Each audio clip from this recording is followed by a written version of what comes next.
Abunge magitanywo gucirĩrĩra mũtaratara wa kuhagũra munini wa president Rigathi Gachagua muthenya wa rucio mawoni matiganĩte no mathiĩte na mbere kwĩyumĩria ono makĩria thutha wa morũrũ marĩa mũingĩ werekeirie kũrĩ thirikari ya Kenya Kwanza Inyuothe hĩndĩ ya kũngania mawoni mao ndeto-inĩ ĩno. Basi ujumbe ni kwamba mũtongoria wa kĩama kĩa Kenya Karua augĩte President William Ruto na munini wake mabatie kweherera utongoria marieri na thirikari yothe ya Kenya Kwanza na kũhe kanya atongoria megũbacĩrĩra motungata kũrĩ mũingĩ. Kenyans were with great clarity and unity, united in their voice, telling both Ruto and Gachagua that they stand impeached.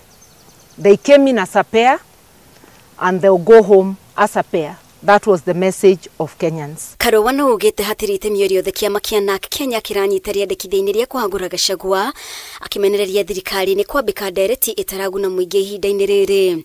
And I want to remind us that during the campaigns, Ruto and his supporters were telling people that they are coming to dismantle cartels.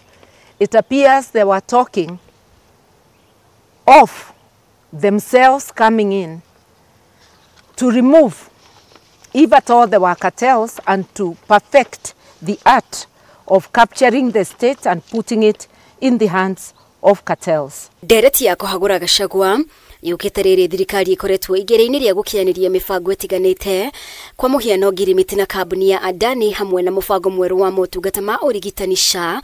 Karua akiuga ĩno nĩ njĩra ya kũhĩngĩca mũingĩ ndũkorie ciũria no mawoni ma mũingĩ megiĩ ndereti ya kuhagũra Gachagua nĩ marahithũriria a Kenya nĩ anagu nĩ thirikari itaraiga mabataro mao mũhari-inĩ wa mbere. Ni kutoa pongezi kwa Wakenya watambaka mbalimbali waliojitolea kwenda public participation, especially siku ya Ijumaa. Walionyesha ya kwamba hawajapotoshwa na hii miereka ya kutafuta mamlaka ambayo imeletwa na serikali ya William Ruto.